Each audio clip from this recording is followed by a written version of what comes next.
आप सभी को जय मसीह की। परमेश्वर के नाम से आपको आनंद और शांति मिले। अ, हमारा जो टॉपिक है, जो हमारा चैनल है, वो क्या है? एक मसीह भाई बहन के लिए, उनके मसीह जीवन के लिए कि हमें कैसे जीना चाहिए। तो आज परमेश्वर ने जिन बातों से मुझसे बात की है, जिन वचनों के द्वारा, वही वचन मैं आपके सामने शेयर करना चाहती हूँ कि परमेश्वर आप लोगों से भी क्या बात करना चाहते हैं। तो जो आज का हमारा वचन है वो रोमियो का है। रोमियो उसका 12 अध्याय। उसका टॉपिक क्या है? इसका जो टॉपिक है वो है कि परमेश्वर की सेवा का जीवन। हमारा जो जीवन है, जो परमेश्वर की सेवा के लिए है, वो कैसा होना चाहिए। पहली बात, आप क्या समझते हैं एक सेवा से, कि एक सेवा क्या होती है? क्या एक सेवा सिर्फ पास्टर की होती है कि आप जगह जगह जाओ, प्रार्थना करो, या फिर प्रार्थना की सेवा होती है, या फिर सिर्फ गाना ही गाना है वो सेवा होती है? परमेश्वर की सेवा क्या होती है? लोगों को लगता है आज हम प्रीचिंग कर रहे हैं, मैं कोई पास्टर नहीं हूँ, मैं सिर्फ परमेश्वर पर विश्वास करती हूँ, परमेश्वर ने अपने लिए, अपने काम के लिए मुझे चुना है। तो हर एक को हर एक काम दिया गया है, लेकिन हमारी सेवा क्या है? परमेश्वर हमसे कौन सी सेवा चाहता है, हमें वो जानना है। तो जो आज का वचन है, जो रोमियो का, तो हमें यही देखना है कि परमेश्वर हमसे कौन सी सेवा चाहता है। तो पहले हम वचन को पढ़ेंगे, फिर परमेश्वर की बातें आपसे करेंगे।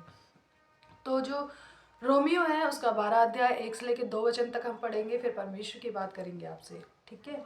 इसलिए हे भाइयों, मैं तुमसे परमेश्वर की दया स्मरण दिलाकर विनती करता हूँ कि अपने शरीरों को जीवता और पवित्र और परमेश्वर को भावता हुआ बलिदान करके चढ़ाओ, यही तुम्हारी आत्मिक सेवा है। हालेलुया, परमेश्वर की महिमा हो। परमेश्वर का कितना अच्छा वचन है। क्या परमेश्वर ने लिखा कि सिर्फ आपको प्रीचिंग ही करना है? क्या लिखा परमेश्वर ने अपनी सेवा के लिए? क्या आपको सिर्फ गाना ही गाना है? क्या आपको वर्शिप ही करनी है? परमेश्वर ने क्या कहा? परमेश्वर ने हमारे शरीर के लिए कहा कि हमें अपना शरीर कैसे परमेश्वर की सेवा के लिए इस्तेमाल करना है। परमेश्वर ने क्या कहा है कि हे भाइयों, मैं तुमको स्मरण दिलाता हूँ, यानी कि परमेश्वर के प्रेम को दिलाते हैं। पर परमेश्वर का प्रेम कैसे हम जान सकते हैं? परमेश्वर ने हमें कितना अच्छा बनाया है, कितना अच्छा। आज हमारे पास 2 हाथ हैं, पैर हैं, मुंह है, सब कुछ है, लेकिन अगर हम बाहर जाके देखते हैं, हॉस्पिटलों में देखते हैं, तो लोग कैसे हैं? परेशान है। किसी के हाथ नहीं है, किसी का पैर नहीं है। लेकिन परमेश्वर ने हमसे क्या कहा है? अगर हमें सच में परमेश्वर ने बहुत अच्छा बनाया है, तो हमें अपने शरीर से उस परमेश्वर के लिए जीवता बलिदान देना है। कैसे? एकदम जिंदा बलिदान, जो परमेश्वर हमसे चाहता है। तो परमेश्वर क्या कहता है? अपने शरीरों को जीवता और पवित्र और परमेश्वर को भावता हुआ बलिदान चढ़ाओ। हालेलुया। हम कैसे चढ़ा सकते हैं?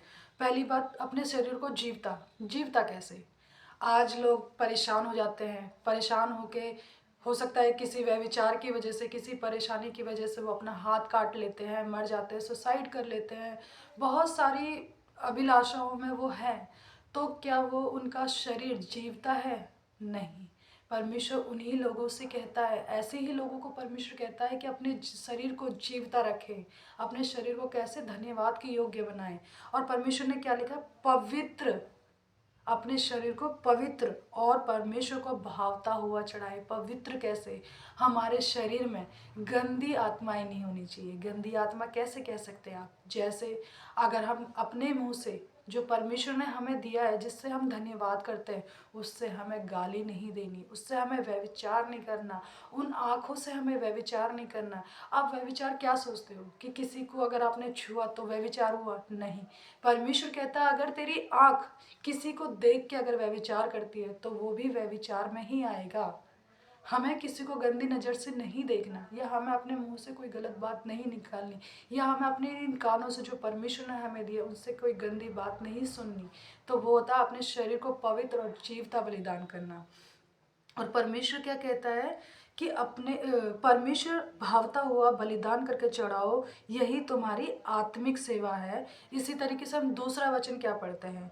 इस संसार के सदृश्य ना बनो, परंतु अपने मन के नए हो जाने से तुम्हारा चाल चलन भी बदलता जाए, जिससे तुम परमेश्वर की भली और भावती और सिद्ध इच्छा अनुभव से मालूम करते रहो। हालेलुया, परमेश्वर की महिमा हो। आज लोगों से हम कहते हैं कि अगर परमेश्वर ने हमसे बात की, तो लोग कहते हैं अच्छा परमेश्वर नीचे आके तुमसे बात किया, लेकिन नहीं, ऐसा नहीं है। परमेश्वर कैसे बात करता है? जब हमारा मन, जब हम परमेश्वर की ओर लगाते हैं तो परमेश्वर हमसे बात करता है। कैसे? कैसे हम उस चीज़ को समझ सकते हैं कि परमेश्वर ने हमसे क्या बात करी? जब हम कोई गलत बात सोच रहे होते हैं तो परमेश्वर की आवाज़ हमारे कानों में आती है, नहीं वो गलत चीज़ है, उसके बारे में मत सोच, या उसने हमारे साथ गलत किया। हम उल्टा सोचते रहते हैं कि अब मैं उससे बदला लूँगा, और तभी परमेश्वर की आवाज़ आती है, नहीं परमेश्वर ने क्या सिखाया है, माफ़ करना। तो उस तरीके से हम क्या कर सकते हैं, परमेश्वर की आवाज़ को सुन सकते हैं। तो इसमें क्या लिखा है, इसलिए इस संसार के सदृश ना बनो। संसार के सदृश कैसे? आज के टाइम पे लोग बाग जी अब नई साल होने वाली है, नई साल है आज, चलो जी हम ड्रिंक करके अपनी नई साल की शुरुआत करते हैं, चलो हम पार्टी करते हैं, ऐसा करते हैं, वैसा करते हैं। नहीं, संसार के सदृश ना बनो। हमें संसार के जैसा नहीं बनना। संसार जैसे जैसे अभिलाषाओं में जी रहा है, हमें वैसे नहीं करना, क्योंकि हमें परमेश्वर के लिए बोना है, ना कि संसार के लिए। आजकल लोग बाग बहुत अलग अलग कपड़े पहनने लगे हैं और वीडियोस डालते हैं। ठीक है, कोई नहीं डालते, लेकिन जब उन लोगों को कोई और देखता है तो वो उनके जैसे बनने की कोशिश करता है, उनके जैसा। इसलिए परमेश्वर ने यही तो कहा है कि आप इस संसार के सदृश ना बनो। हमें वो गंदी चीज़ें, वो गंदी बातें, वो गलत चीज़ें हमें छोड़नी है। हमारा शरीर पवित्र आत्मा को भावता हुआ होना चाहिए, जिससे व्यभिचार ना हो। इसी तरीके से इसमें क्या क्या लिखा है कि तुम्हारे मन के नए हो जाने से तुम्हारा चाल चलन बदलता जाए। परमेश्वर की महिमा हो। आज अगर हम फिर भी, अगर हम मसीहत में आए हैं, हम परमेश्वर को मानते हैं, लेकिन फिर भी हमारा चाल चलन नहीं बदला, हमारी पुरानी लाइफ वही बुराइयों भरी, वही परेशानियों भरी, अगर हमारी लाइफ वही है, तो हमारा जीवन, हमारा शरीर नहीं बदला, हमें वही बदलना है। इसीलिए इसमें क्या लिखा है कि जिससे तुम परमेश्वर की भली और भावती सिद्ध इच्छा को मालूम कर सको। हालेलुया।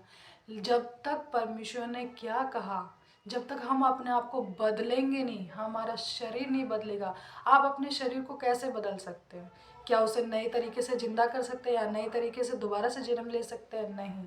हमारा जो मन है वो बदलना चाहिए, क्योंकि हमारी आंखें, हमारे मुंह, हमारे कान, हमारे हाथ, हमारे पैर हमें पाप कराते हैं। हमें वही चीज़ बदलनी है। कैसे?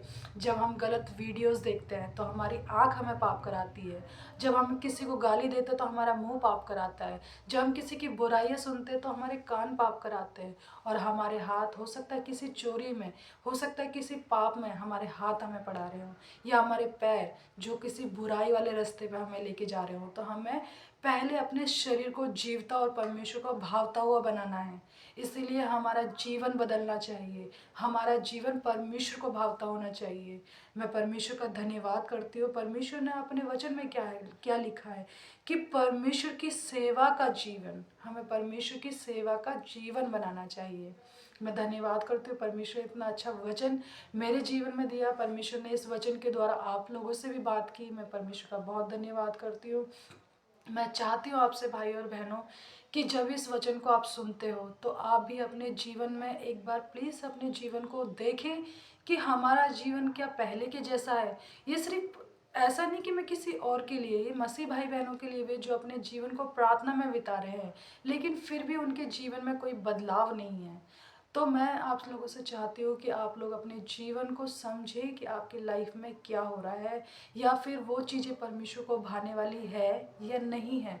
हमारा जीवन, हमारे परमेश्वर हमारे शरीर से कैसी सेवा चाहता है, तो वो चीज़ आपको जाननी है। मैं परमेश्वर का धन्यवाद करती हूँ। मैं आप लोगों का भी धन्यवाद करती हूँ कि आप लोगों ने अपना टाइम मुझे दिया, परमेश्वर के वचनों को सुना।